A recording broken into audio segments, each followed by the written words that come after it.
I like grits, sweet teas, and family reunions or dating opportunities. I'm just kidding.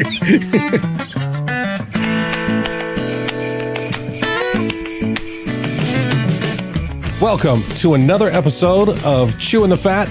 I am your host, Big Rob. Thank you so much for tuning in, downloading, following, liking, all the fun stuff on social media, and of course, wherever you are listening to the podcast. I totally appreciate that. And also for everyone that has bought me a coffee at chewingthefatbr.com. Thank you so much. It really means a lot.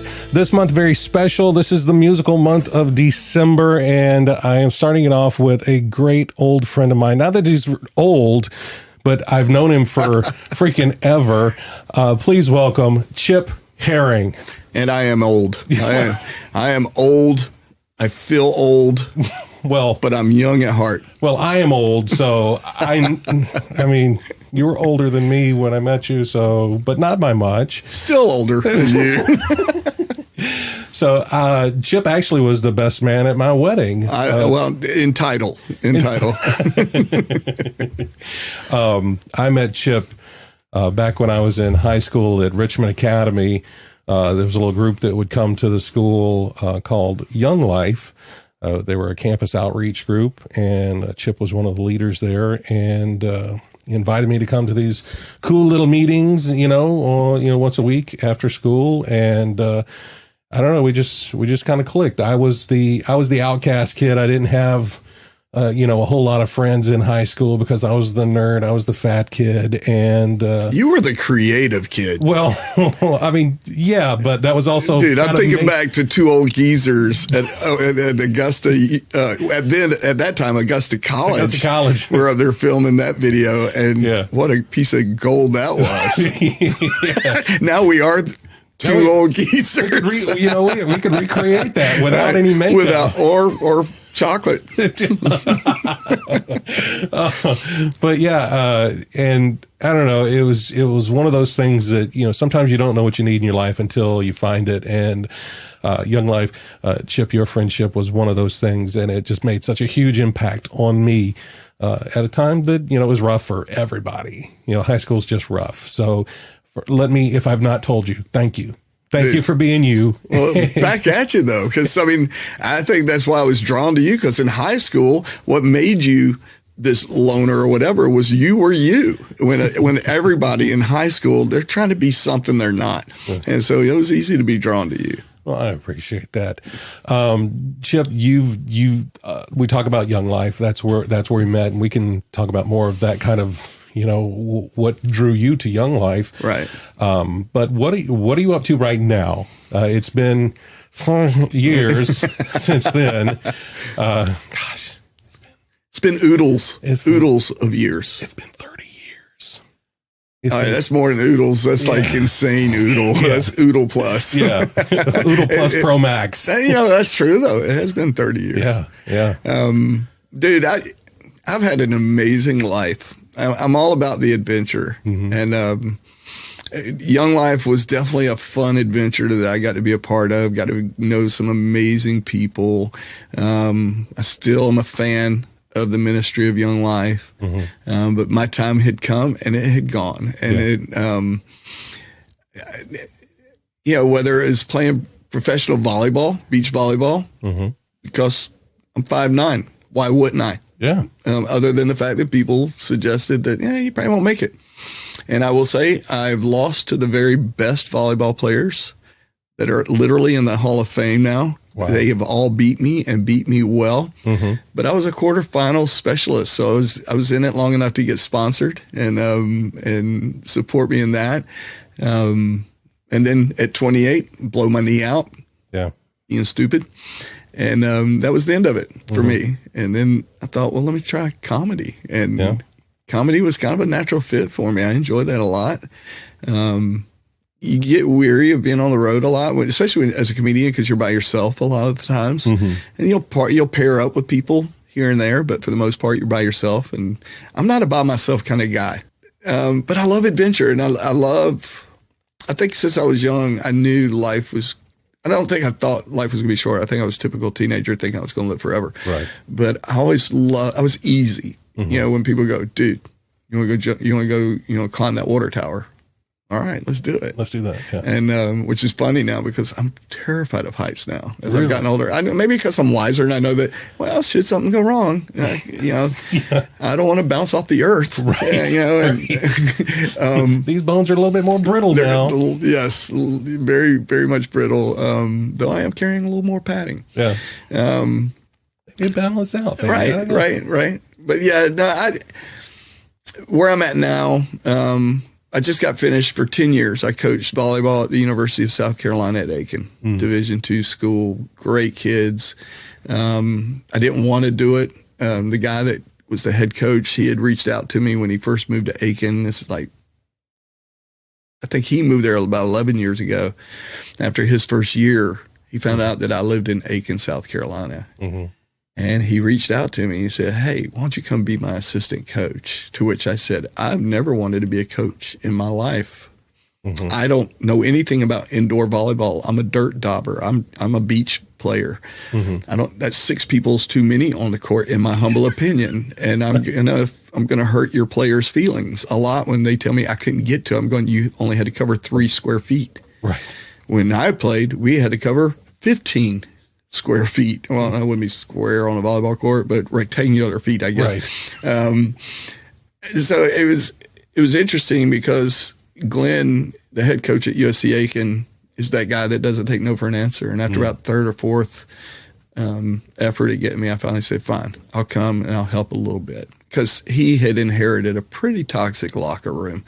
And my experience working with young people, he thought that would be something I could help with. And I will say, I don't think I helped a whole lot with that side of it. I think attrition, the more toxic players were seniors that year. So I kind of get credit when I probably shouldn't get credit. And it's funny because one of them who was one of the most toxic people is now a very dear friend of mine. She's grown up and matured, and she has since apologized to me. Wow. She resented me a lot because, here I am. There's a lot of reasons, but Glenn's 6'5". Mm-hmm. He's a few years younger than me, but he's old. But you're 6'5", you could put on weight. You at least look like you once played this sport. Right. I'm 5'9". That hasn't changed. That didn't get any taller. Right. I might even be losing a little bit due to age, as my back starts to bend over and creak. And it's been an amazing 10 years. But then the bug doing music. Yeah, I really want to do music and volleyball. It was a big commitment, and I was glad to have it. I learned that it's more than just volleyball. It was a fun ride, and I'm thankful. I'm forever thankful to Glenn Cox for not taking no for an answer, because I have so many. If I ever go back on the road and do comedy again, I have so much material that's just waiting. Yeah, it's just waiting. I mean, I can share this now. About 3 years ago, our girls, obviously they're all women. We had Glenn, myself, and we've had a number of other assistant coaches, but we used to go in before a match, whether we're at Flagler College down in St. Augustine, Florida, or wherever. And we'd get together about 5 minutes before we'd go out on the court and go through our run-throughs and get warmed up for our match. And we'd sit down. It would be a scouting report. We'd tell them, hey, this player has a tendency to do this or whatever. And before we got to do our part, and about 3 years ago, there was 3 male coaches, Glenn Cox, Chip Herring, Jim Jizerkowski. And we would sit there while they would listen to their hype song. And their hype song was the most god-awful song ever written, I believe. It's a perspective, so I don't want to upset anybody, but to me, this is, and I didn't understand how a locker room with 16, 17 ladies are celebrating. They're not just celebrating the song, they're using the song to get them fired up. They're lip singing to it. And Avery Macklin, who's such a cool kid from Chicago, and her dad's a jazz musician, so she's got great taste in music because it aligns with mine. So great taste. But Avery would play the air keyboard with her fingers, and but it was a song titled Slob on My Knob. And so Glenn and myself and Jim would just be sitting there mortified, right, that we're having to hear this song. And I remember we were playing at Wingate up in North Carolina, and the locker room that we had was right on the main foyer way. Mm-hmm. And I know they heard it because as we were walking to the locker room, we'd always knock because everybody decent. And they were like, yeah, come on in. That song was already blaring. They'd be about 3/4 through it by the time we got in there. And we'd have to hear the last part of it. And it was just so, and I mean, we had girls who had very strong convictions in their faith, Christian faith or whatever. And I would look and they'd be mouthing the words. I'm going, oh my gosh, I can't believe y'all. And I even asked them, I was like, y'all realize this is a song that really demeans the value of women. And they're like, it's got a great beat. And I was just like, it doesn't even have a great beat in my opinion, but wow. So I did that. And then, and now this year I decided I want to do more music and I've really enjoyed Augusta. Aiken has great music, history of music, James Brown. I can go down this long list. I mean, one of my favorite drummers of all time. And I've always wanted to be a drummer. I went out and bought a drum set. I did not become the drummer I thought I could be. But Neil Peart, some of these drummers, that I could look up to. One of my favorite all time drummers was a local guy named Dave LaRue. And Dave LaRue played in a band with my stepdad, Butch Justo, a group called Snafu. And they had Steve Mitchell on lead guitar, who's an amazing guitarist. Phenomenal. Yes. And they had a guy named Joe Anderson, called him Killer Joe Anderson. And Killer Joe Anderson could just thump the bass. And if I remember correctly, he played bass with James Brown at one time. Oh, wow. I may be wrong on that, but my memory says he did. And then you had Dave LaRue on drums. And of course, my dad, Butch, he played the keys and he was the singer. And they would just practice down in this is when we lived at Sacred Heart Church. And down in the basement, was their rehearsal room. So the only time I'd go down there at night in the basement was if they were rehearsing. And I would go and sit on this really nasty couch, but you're a kid, you don't care. Right. And I probably creeped Dave LaRue out the way I just stared at him because he was so masterful. And he just played a small little 4-piece trap kit, but he made it sound like Neil Peart rocking out YYZ or Tom Sawyer or something. I mean, he got so many sounds out of one drum, out of any one drum. And I would just be mesmerized by him.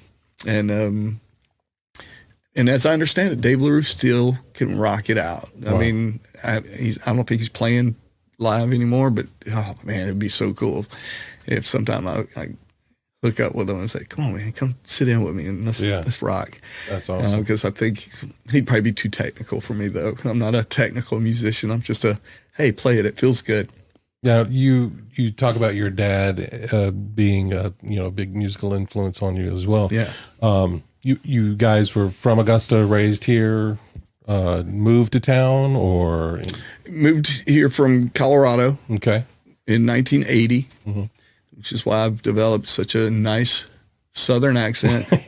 I like grits, sweet teas, and family reunions or dating opportunities. I'm just kidding. But I do love sweet tea way more than I should. I like grits very, very much. And I would trade in my Southern drawl for anything. Although when I would travel, if I'm up north or something, I notice that I tend to enunciate a little bit more. It's weird. I don't drag my words out quite as much. But I do recall going out to California one time doing a comedy, and I stopped in at McDonald's and I ordered, I want to get number one value meal with a large Dr. Pepper. I'm sorry, excuse me. Number one value meal, large Dr. Pepper. Hold on a second. And the person behind the counter would go get other people, go, y'all got to hear this, or you guys got to hear this. And they would come over and I'd be like, I just want a number one value meal. I just want a burger. Which, it's moments like that, all of a sudden it got super thick, like I was from the hills of Tennessee or something. Right. So I don't know. But yeah, so to answer your question, and that's why we lived at Sacred Heart. I mean, my stepdad, who's 5 years younger than my mom, go mom, good girl. He was 25 when he married my mom. She was 30. Mm-hmm. And I was like 10, somewhere around that.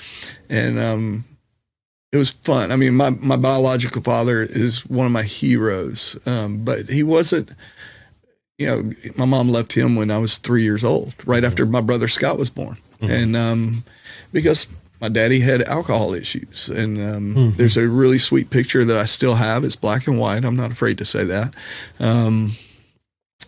Where my mom's still wearing a hospital band on her wrist, and my brother Scott came home for the first time, and there's a picture of me laying up against my mom, just staring adoringly. I mean, she says it wasn't posed, but I'm going, Mom, it looks posed. And she goes, it wasn't. And I was like, but I was enamored by my new baby brother. And now that I know, I'm going, oh, I was stupid. We love you, Scott. Yeah, we do. Scott is one of the funniest people on the planet. Legit funny. And I've been around like world-class comedians, and nobody has made me laugh as much as my brother Scott or my uncle Chris. So there's a picture, though, where I'm staring at my little baby brother in my mama's arms, and you don't notice it until you do. There's a small hole in the headboard, and this is back in 1970. I mean, furniture was made with real wood. And later, my mom shared with me that my daddy was inebriated, elevated, whatever you want to say, and drunk, and threw a hairbrush at my mom, and it punctured a hole through the headboard. Wow. And I was just like, whoa. That makes sense. Why my mom, she didn't want us growing up with that. Now, my daddy's one of the most generous, sweet-hearted men on the planet, but his demons, man, they really rocked this world. And my mom broke his heart, and he kind of was brokenhearted, but he was also an amazing musician. He was a bluegrass bass player, could play the mandolin, the guitar. His favorite song to sing to us, now that I've gotten older and I know at least I believe it's the real meaning of it, Puff the Magic Dragon. Oh. Yeah. But, and he was always a hero of mine. Yeah. My daddy, my dad, he ended up committing suicide when I was 18 years old. And he was living down in Savannah, and we had not seen him for 2 years. And I wrote a song about it called That's That. And it was an interesting song because I remember my brother and I at his funeral, neither one of us cried. And we both loved our daddy. Like, he was a hero to us in so many ways. And neither one of us cried. And we talked about it about a year later. And we were both kind of angry that we didn't cry. Like, why? How do you not cry at your own father's funeral? And I look back on it now. I think I just kind of suppressed it. Without realizing I had done that. And literally about 10 years ago, I have a studio behind my house. And I went out the studio, and I had an intention of recording or of writing a song that ended up being called A Carnival's Folly. And it was based on a recurring dream I used to have when I was younger. And I knew that's what I wanted to write. I sat down with my guitar, and I just started fiddling around with it. And this is how I write songs. Just kind of fiddle around with my guitar until I find something that kind of moves me. Then I develop that, and then oftentimes I'll go back and put lyrics. This song wrote itself literally within 10 minutes. Oh, wow. And I sobbed. I'm talking about slobber knock sob, like snot bubbles, tears, and it was all that built up suppression came out in 10 minutes. And it was the best cry I've ever had. Because then I felt like I could say, I do miss you, Daddy. Yeah. And it was interesting because addiction was definitely a struggle for him. That song and suicide. I mean, that's what ended him. And none of those words are mentioned in that song. But I tend to get wax poetic when I write lyrics. I don't know where that comes from. Yeah. Well, I mean, that's everybody deals with stuff kind of differently, and that's, and sometimes, metaphors are more palatable than just straightforward, you know what I mean? And sometimes it sounds like, you have a very musical soul. So you were using lyrics musically to speak to your own soul. Well, the irony of that is you're not wrong. Like, music is to me, life is about rhythm. When everything's in rhythm, it's an amazing ride. When something gets out of rhythm, it's like, oh my gosh, what is this? I think for me, when I was younger, my mom married my stepdad when I was 10 years old. He's an amazing musician. He got his master's degree at the University of Colorado in music. He also got a master's in English, and phenomenal keyboard player. He's written orchestras. He's written it all. But I think jazz is his passion. And when I was a kid, I remember sitting down with him at a piano, and he trying to teach me songs. And there's two things he taught me, and I still to this day remember how to play those on the keyboard. That's all I can play. I can't even play chopsticks. I never even learned chopsticks, but I could play. I don't know what the name of the song is, but if I had a keyboard, I could play it for you right now. That, and then the theme song from, or not the theme song, but the communication from the aliens to the humans in the third, Close Encounters of the Third. Yeah. I can play that. I can play it like a boss.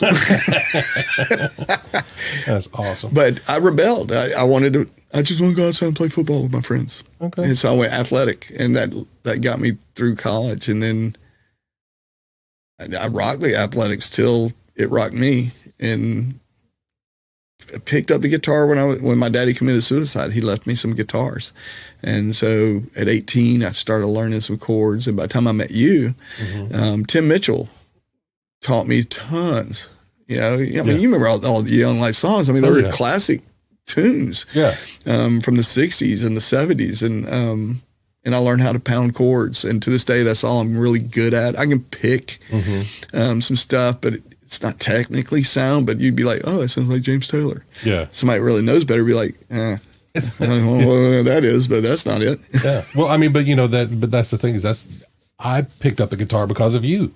Wow. That's cool. Because of, hey, why don't you help us lead this, this group that's going to be over at this place, or we're going to be over this place. Why don't you help do some program or lead? So I picked up the guitar and learned again to pound chords because, I still remember that little pink Young Life. Yes, with the chords on the back page. Chords on the back page. Yeah, that's how I learned my chords. Yeah, I mean, it was only like a dozen chords. There was nothing technically difficult. I only need about 5 or 6, and I can write you a masterpiece. Right, only 3, to tell you the truth. But fair. But yeah, I mean, I remember that, and it's like, it's amazing how transformative music can be. In a situation.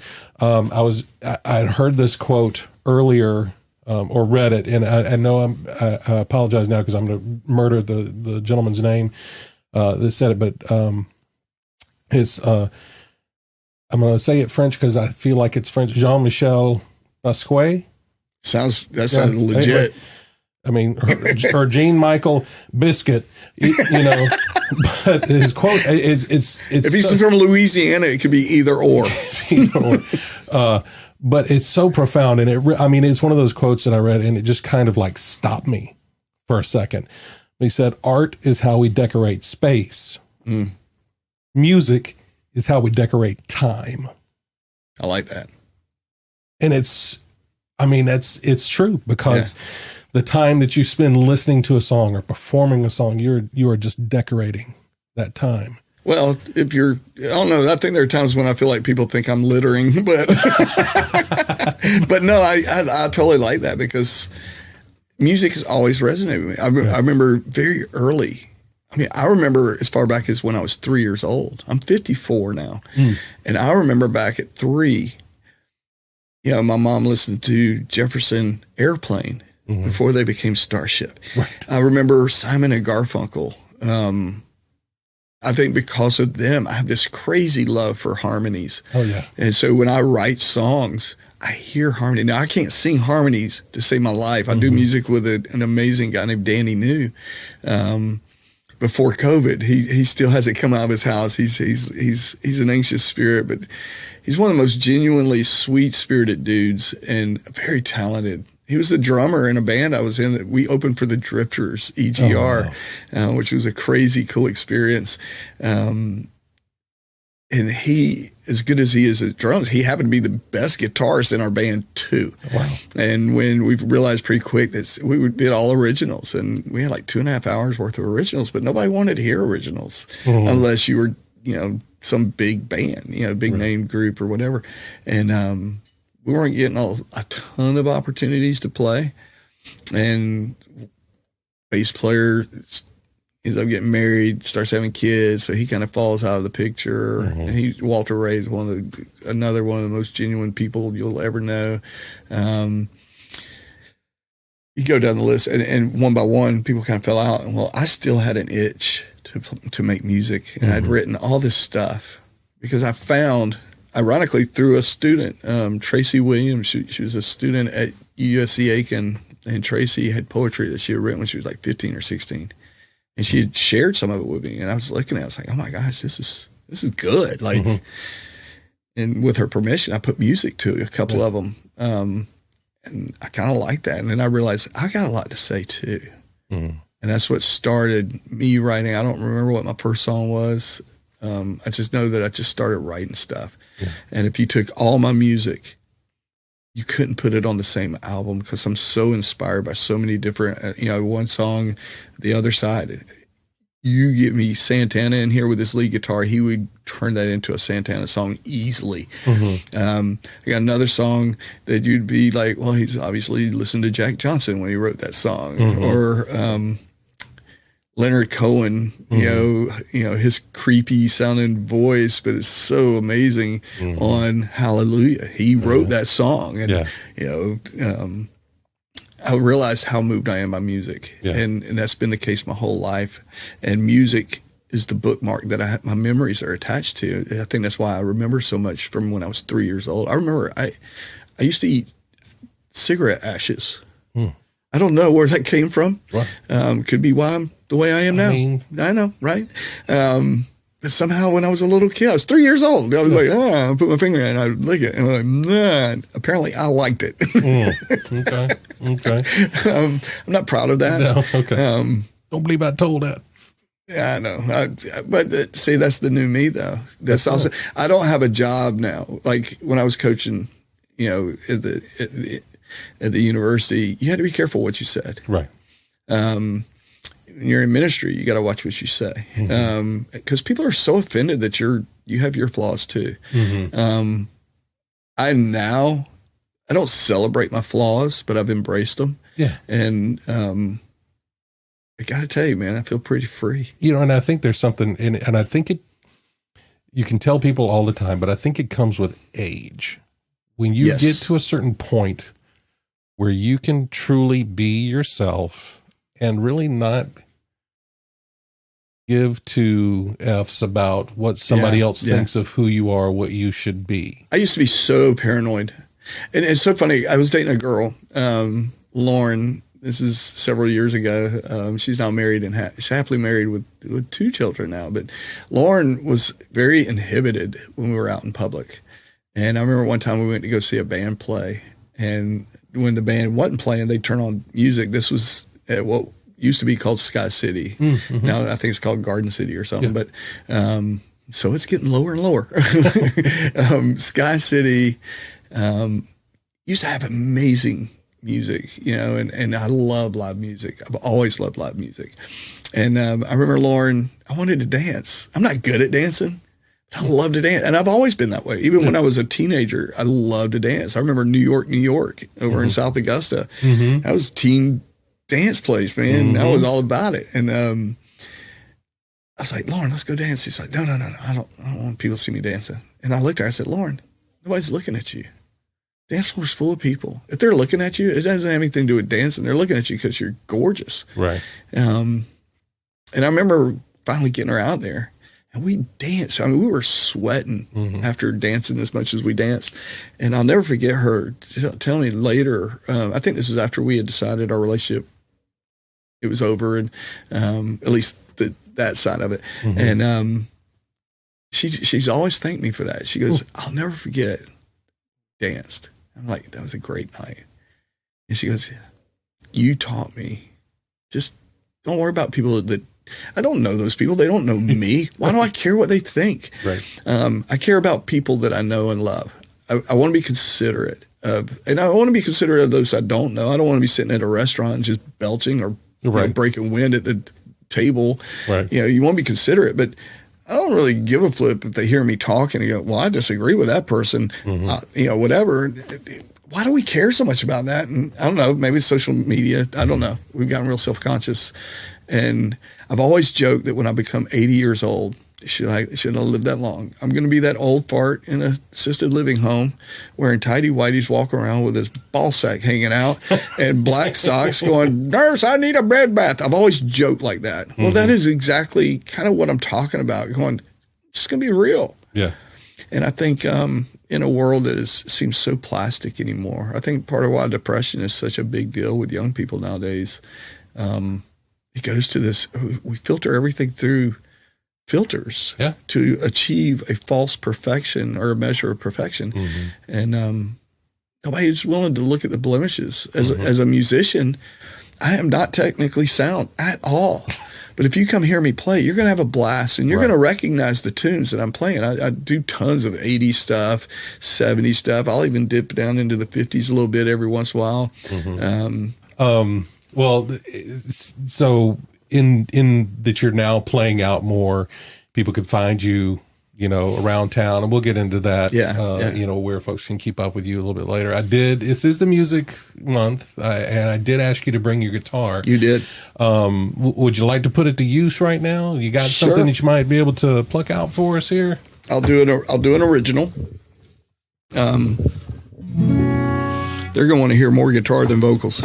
Okay. Now, I will say I played a lot last week, so my voice is a little raspy. This is a song I wrote.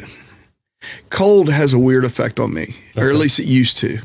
It doesn't, not so much now, but I had gone out to my studio and I had written this song called Long Walk.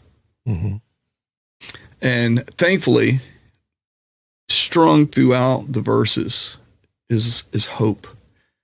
But if you listen to the verses, you're like, oh my gosh, this guy's really going through a downtime. And all it was I had opened my back door to let my dog out, and a cold hit me, and it immediately put me in a funk. I don't mind the funk. I think the funk makes you very introspective. And I kind of dig that part of it, because as an introspective moment, I tend to get creative. And so I had written Long Walk. It's a cool tune. I play it. On occasion, I don't always play it. It depends on what the setting is. But I need to snap out of the funk. And there's a couple ways I like to do that. I love the pay it forward movement. I love that. I love people who bless, and I just knew I want to get back to that side of me, because I do try to bless. I'm not great at it. In fact, I'm pretty clumsy at it a lot of times, but I do feel like we could use a lot more blessings. I think there's a great show out right now called Ted Lasso. Yes. And he hit one of my favorite quotes, new quotes, was, too many people are busy judging when they should have just dared to be curious. And I thought, wow, yes. I'm curious. As I've gotten older, I'm more curious. It's not enough for me to know you, Rob. What makes Rob Rob? What is Rob willing to unveil to me? I was talking to a young girl last Sunday. We went for a bike ride, and we got to talking. We kind of sat down over by the river, and we're just chilling, talking. And she was blown away by how legit I was. Like, I was pretty straight with her on some stuff, and some of it had cutting words to it. But I shared with her, if I'd have known then what I know now, I would have been such a different person. Mm-hmm. And when I was younger, intimacy was physical. Mm-hmm. And as I've gotten older, I find that to be the least. It's not that it's not intimate. I mean, sex or whatever, very, very intimate. But the most intimacy that you can get from somebody is them revealing more and more of themselves, whether it's via their heart or their thoughts. Mm-hmm. And I'll never forget the look on her face. She just had this huge epiphany. And she's beautiful. This girl's gorgeous. Like, she could be intimate with any guy she wants to. Mm. But it dawned on her, a relationship that she had in the past. She didn't understand why it ended. And it was because it was all about physical intimacy. Didn't really have this other side of it. So it was kind of cool. Hopefully she can use that in her future. Well, and I think a lot of people, especially with social media and things like that, they try to compare themselves to curated versions of other people. Agreed. Because everybody doesn't post, popped a zit on my butt this week. You know what I mean? Yeah, nobody's putting their worst pictures up as their default pic. Exactly. It's like, what would it look like if everybody put their real worst days, no filters, yes, worst days on social media for a week? You know what I mean? Because that's what's real. The other stuff's real too. And you want to celebrate those wins when people are able to take a vacation to Maui or whatever and see a beautiful sunset, and that moves you. But that's not 24/7. And a lot of it's not very real. Yeah. I've never been to Maui.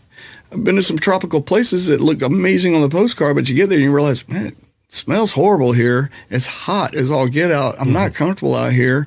The water's bathtub warm, no relief there. The pool's even worse. Right. But the picture says it's paradise. Right. Well, if that's paradise, I don't think I want to go there. Right. So this song was about perspective. Yeah. And I think perspective is huge. And I needed to get out of the funk. So I thought, I'm going to write an upbeat song. And I think that's why I love this song for a lot of reasons. I just love the groove of it. I think it's a fun groove. But I really like the words. And so this is called The Other Side, written by Chip Herring.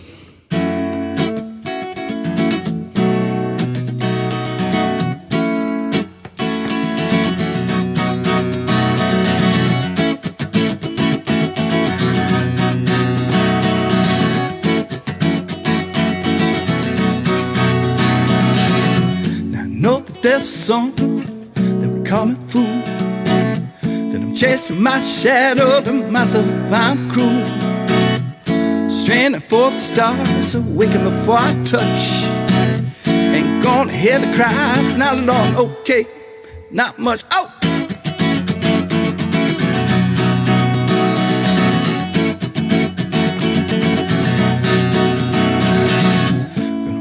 Through the grass, feel the blades through my toes, grab mystical dreams, breathe them deep inside my soul. No turning back, my gaze is straight ahead. Gonna find the sunbeam wrapped around my head, yeah. I'm picking up speed, all caution cast aside. I'm stretching my soul to the other side, picking up speed, all caution cast aside.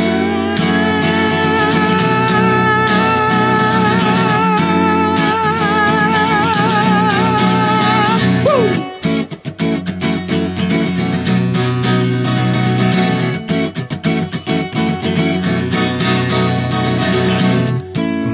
Butterflies, gonna go real high, gonna bleed my colors, gonna leave them in the sky. Slide down the rainbow, I'll splash into the sea. Through the wet of the waves as warmth catches me, yeah. I'm picking up speed, all caution cast aside. stretching my soul to the other side. Picking up speed, all caution cast aside.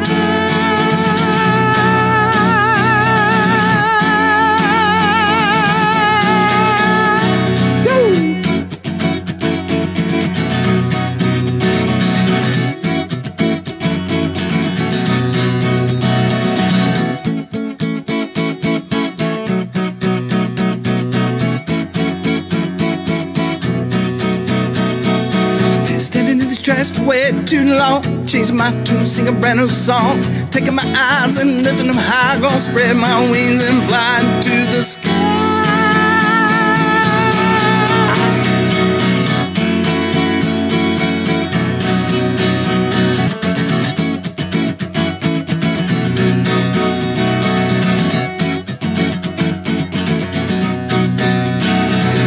From top depths of the ocean blue, and feed a great white shark, yeah, that's what I'll do. Throw up a high five to a savvy octopus. Find me a blue whale, give it a push, yeah. Picking up speed, oh, caution cast aside. Stretching my soul to the other side. Picking up speed, oh, caution cast aside.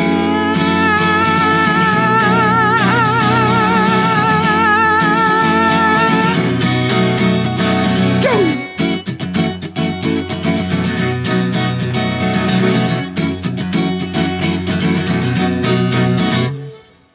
I think I've kind of been out of tune a little bit on my guitar, but like I said, I'm not technically sound.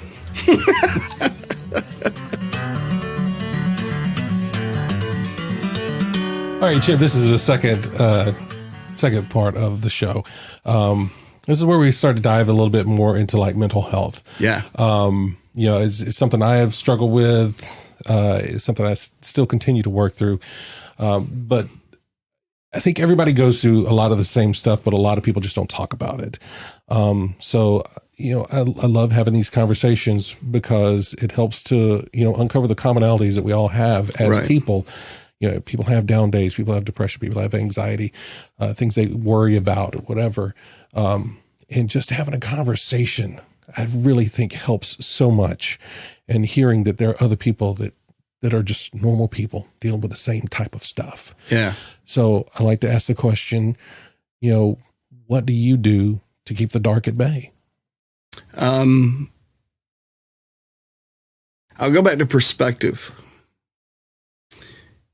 And my willingness, more so now than when I was younger.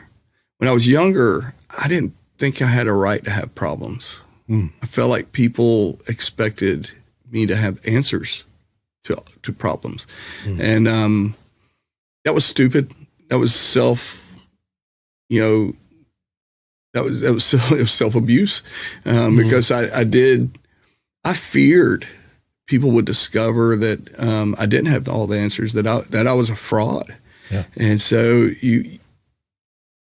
I don't know how I navigated through those waters looking back on it now. Somehow I did.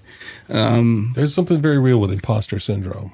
I mean, that's a real thing, because when you put yourself into a place of leadership, you're leading these kids that are only a few years younger than you. Well, and I would wager, I would question how many leaders feel like frauds. Yeah. How are these people following me? I think when I was younger, when I was in high school, Butch Arnett was a huge influence on me in all the best ways, And I remember going, I want to be like him, not like him, but I want to have the effect on people that he had on me. And so I feel like I kind of faked it. I used my humor, my ability to make people laugh, to cover up. I was just as full of crap as anybody else out there. As I've gotten older, I'm definitely quicker to tell people, no, don't listen to me. I mean, I'll give you nuggets that have helped me get by. But I think what gets me through my faith is huge to me. I think it is the rock, the bedrock of where I find myself.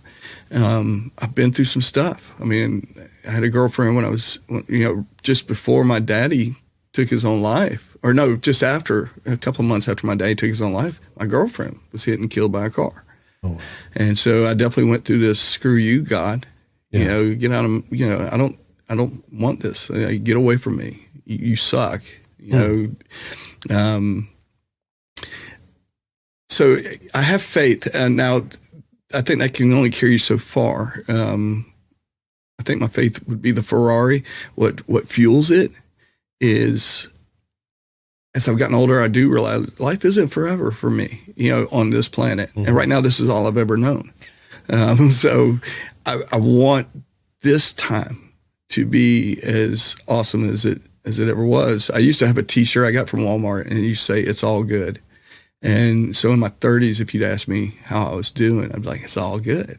And I would base that in truth because I'd read the Bible and I thought, well, in the end, it's all good, And so I could honestly say, but I could be going through some really dark times. And again, I think most of it was self-induced. I can't point at people and say, well, they made me feel this way. I think I lived under this false notion that I was supposed to be perfect. And so that's why I try to give them. Now, I don't celebrate my imperfections, but I embrace them and own them. I'll own them. And what I find is that when you do that, you'll find out who your real friends are. Because I've definitely had people just turn their backs on me and walk away. And that's cool. I've accepted that, well, it's okay. I don't need 1,000 friends. Just need a couple, 2 or 3 really good friends, people I can lean on. And then I got family. I mean, I got an amazing family. My brother Scott is one of my favorite people on the planet, and we've always been tight. My sisters are amazing, and they see things in a whole different way. I mean, whether it's politically, spiritually, we have very different perspectives on this thing called life, but I can still glean great wisdom. And I can still glean great wisdom from my sisters. My mom's one of my heroes. She's as strong a woman as anybody I've ever known. She's brilliant. Politically, we are way on different ideas on that. She still believes in some of that stuff, and I'm going, I think they're all full of crap, And, right. And I feel like I got the data to back it up. But she would tell you she's got the data to back up why she still has faith, and I'm like, yeah, rock on. I don't try to, I'm trying to avoid those conversations really, but I think perspective. Dead Poet Society was one of the great movies. Robin Williams was an amazing actor in it. Really hit on a lot of really touchy subjects in that movie. But I think one of my favorite scenes is when he got up on the desk and he challenged those kids. All right, look at it from a different perspective. And so my different perspective is it's pretty simple. But I try to simplify things, especially when it comes to complicated things. When I'm in a funk, like I said earlier, I kind of embrace it for a little bit. I won't let myself sit in it more than a couple of days because I don't want to get used to it. But I definitely try to glean from it any wisdom. It exposes a lot of my flaws when you're in a funk, and maybe that's what keeps you down. But eventually, you gotta look up from it and go, all right, enough of the funk, or the dark times that you're talking about. Now you got to understand, I don't think I've had moments where they were depressing. I've never felt like I lived with depression. So I don't want to oversimplify this and make people think, well, you got to change the way you think about it and everything's cool. Look, it's all sunshiny and happy. That's not my intent, but the way I deal with things, I've lived long enough to know that those things that, in fact, my friend that I was talking about earlier, we went on a bike ride last Sunday, and not last Sunday, a week ago, this past Sunday, I asked her, I said, do you have any regrets? And she didn't hesitate very long. She goes, no. I've definitely made my mistakes in life. She goes, but no, I don't have regrets because those things are what brought me here. She's from Kansas. She moved to Aiken, South Carolina to play volleyball. And she's definitely dealing with some struggles here. That's why we were out, talking. And she goes, I don't have any regrets because without those things, I wouldn't be here. I was like, rock on. I look at it a little bit differently. I have made many mistakes, countless mistakes in my life.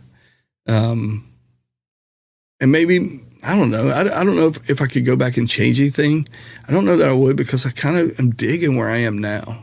I don't know that I would be ready to be as honest with myself or in others if I hadn't, made some of the mistakes I've made. But I definitely, I look at them as these are things that have strengthened me. And so I remember when COVID, first hit, the first week or two, I freaked out like everybody else. But after a while, I was like, you know what? I'm not going to live in fear. My faith says I'm not supposed to live in fear. So I was like, I'm not going to live in fear. And over the next several months, I started posting songs on Facebook, just stupid cover songs. I post just me singing into a cell phone. It was cheesy, but I got a lot of people thanking me a lot, for it. In fact, I only intended to do one song. I did What a Wonderful World by Louis Armstrong. I did it with the Louis Armstrong voice and everything, and it came out really cool, and I posted it. And I remember Steve Laracy from Augusta messaged me. He goes, dude, I needed that so much. Thank you. I can't wait to see what you're going to post tomorrow. And I almost responded. I was like, sucker, just go back and look at that one again tomorrow. I'm just doing that one song. Right. But it kind of got me started. And I ended up doing 365 straight days where I posted, whether it was an original song or a cover. A few of them, like I wrote a song about the quarantine, a little goofy song about that. But I found that even in that time, and I'm a people person, I feed off people's energy. And, I'm going to a house by myself, and I'm like, I went to work at the airport because we were essential. It was like people could fly all over the country to come play golf at Aiken or Augusta, but we all got to go home. It didn't make sense to me, but it kept me working, and I was thankful for that. I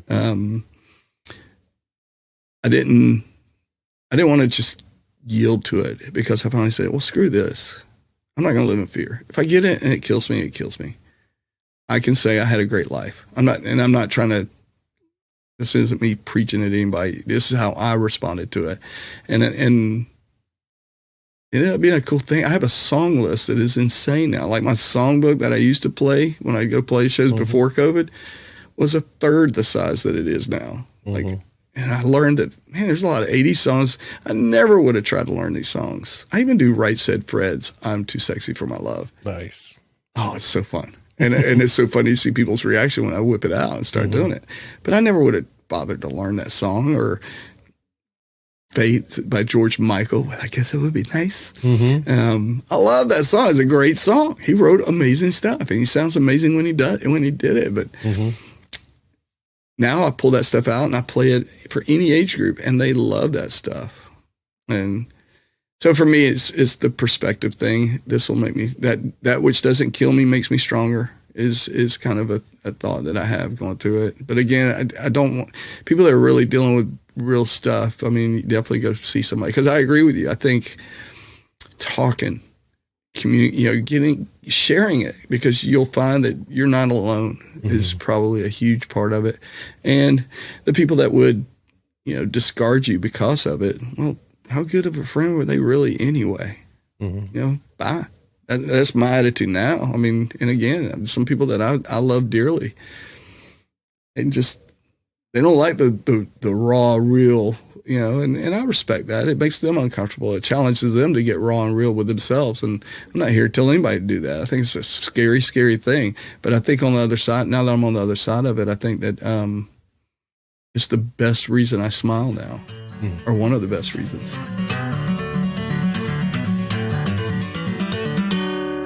All right, Chip. This is the third segment of the show. This is a segment we call the Fast Five. It is the Fast Five, Fast Five, Fast Five, Fast Five. It's the Fast Five. Sorry, I don't have a theme song yet. Maybe They collaborate something. We fear change. Excellent. You can collab something with me on a theme song for the Fast Five. Fast Five is powered by Poddex. It's an app that was created by a friend of mine, Travis Brown. It was created for podcasters, but it's basically conversation starters, icebreakers, things like that. So if you ever have to talk in front of somebody, or if you just need some inspiration to start a conversation, I know you, Trip, do not need any of that, but there's still some fun questions in there.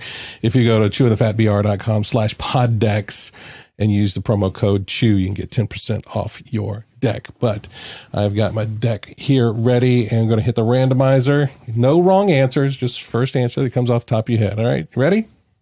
I'm ready. All right. See, that was the first question. You were really slow on that. No, I'm just kidding. Here we go. Number one. What would you do with an extra hour in a day? Sleep. I second that emotion. I love naps. Naps are one of my favorites now. Oh my gosh. I can naps just like leaning against the wall. It's so crazy. It is so crazy. But yeah, naps are the best. All right. Question number two. What goals did you set at the beginning of last year that you achieved or made progress on? I don't set goals. Really? I'm not a goal setter. I probably should be. I probably would have done a lot more with my life, but I'm not a goal setter. I'm a squirrel. Like, ooh, different. Oh, I want to do that. I want to do that. I want to do that. And I kind of like that. Yeah. I think there's.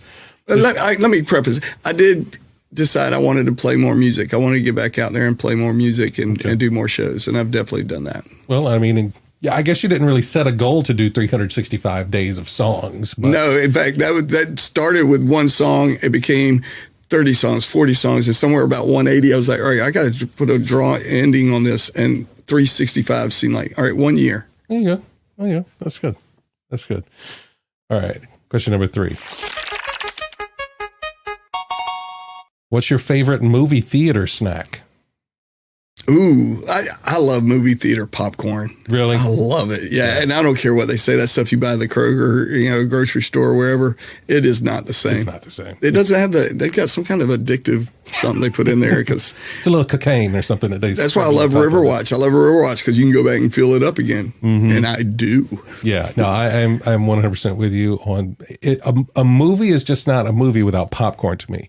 Yep. Even if I'm going by my, normally you go with the family and I get the big bucket or whatever. But even if I'm just going by myself, I've got to have a I call my bank ahead of time, get a loan, right? Because it's not cheap. It is not cheap. And I'll tell you to partner with that is the blue slushy, the blue ices. I love those things. And if the movie theater doesn't have them or the machine is down, it affects how I feel about the movie. I don't care how good it is. It's weird. Yeah. Wow. I got to have the blue slushy.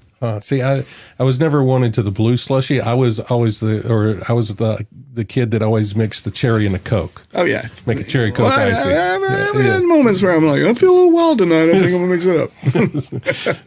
That's awesome. All right, number 4. If you had to lose one of your 5 senses, which one would you give up? Oh gosh. Ouch, that's brutal. I love tasting things. I love smelling things. I guess if I had to lose something, well, as I'm getting older, my eyesight's going. I'm still hanging in there. I think, okay, my sense of self. I'm just kidding. That's such a cheap answer, and I wouldn't want to give that of the 5. I guess smell. Smell? Yeah. Okay. Because then somebody could break wind around me, and I'd be like, I don't care. Right? Yeah. You go to the doctor, and be like, Doc, my farts don't smell anymore. Yeah, they don't smell, but my eyes keep watering out. What's up with that? What's going on with that? Yeah, it's weird. I bet there's some psychological studies where they examine the answers to that question. Mm-hmm. And I probably failed miserably. No wrong answer. Not here, but there's some psychiatrists out there going, oh, yes, he needs some help. I was going to say is like, because you think of like, your sense of touch. So it's like, and I say that because I love touch. Well, I have a couple of dead zones on my body. Do you really? From surgeries that I had that had nerve damage. This entire side of my leg really is dead. See, my left nipple, I don't have a lot of feeling there because like when I do this. You feel that when I do this? Are you doing? No, nothing else. When I had shingles. I had a case of shingles several years ago, and my left nipple, I don't have much feeling in it. That sounds like there should be. Was that a movie? My Left Nipple? My Left Nipple. It's going to be a song. It's going to be a song. All right. Question number 5. As a musician, what do you think is more important in a song? The melody or the lyrics? Ooh, I'm a lyrics guy. Yeah. Lyrics speak to me in a lot of ways, but I mean, yeah, because I in the same spirit, I love poetry. Like I love reading some of the classics, but I think it had to be. I'm a lyrics guy. Yeah, I'm gonna say I'm a lyrics person as well. Because I'm a fan of words. Yes, I mean, as a child, I read the dictionary because I just love language. I love etymology. I love words. Your vernacular has always been quite extensive. Thank you. I thought I had that covered. But yeah, just there, because there's so much emotion, I think, that you can do through words. Because, like I said, even a written word, a piece of art that uses a font or something like that. Right. There's so much emotion you can do. Even a spoken word. Doing theater myself, you can sway people's emotions with those things. There are times that music has brought me to tears. Sure.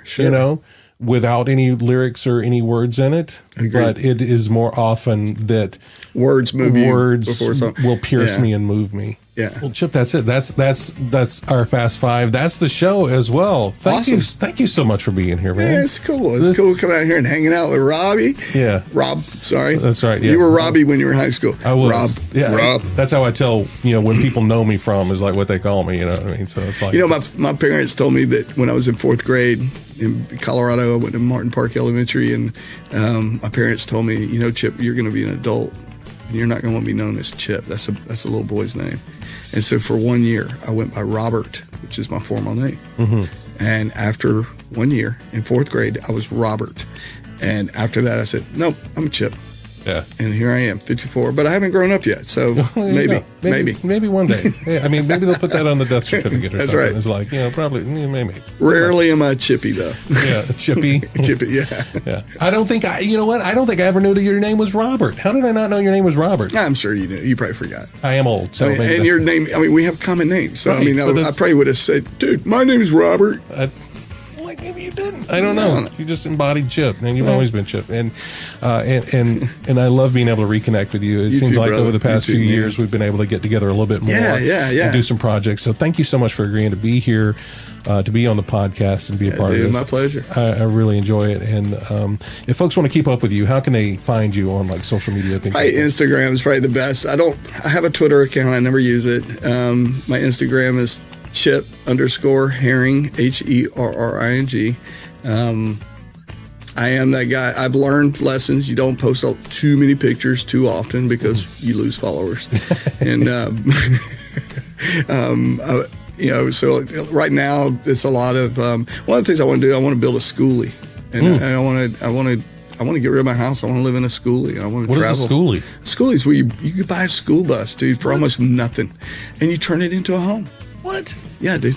And you can drive around. You got to look that up. It's a rabbit hole. It's going to take you. Oh, wow. And you're going to start going, well, you're married and you got all that stuff. Might be a viable. Yeah, you might have to talk about that with somebody. I don't have to talk to anybody about it. I'm just going to do it. I hate cutting grass. I'm going, if my grass gets too tall, I just crank it up and roll it down. Yeah. But yeah, dude, I want to do that. And so right now, if you were on my Instagram, you'd be like, okay, a lot of volleyball.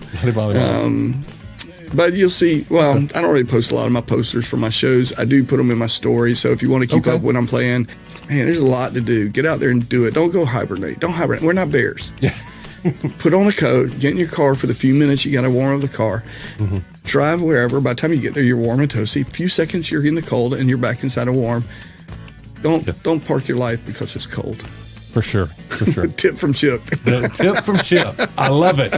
Thank you so much again, Chip, for being here. Yeah, and I'll post all those links in the show notes. So if you want to keep up with Chip, see where he's playing, and just follow this amazing human being that has meant so much to me. Check it out, chewingthefatbr.com. Also, if you would like to support this podcast, I would appreciate it if you buy me a coffee, chewingthefatbr.com. Thank you so much for tuning in and listening, and I look forward to the next time where we can sit a spell and chew the fat.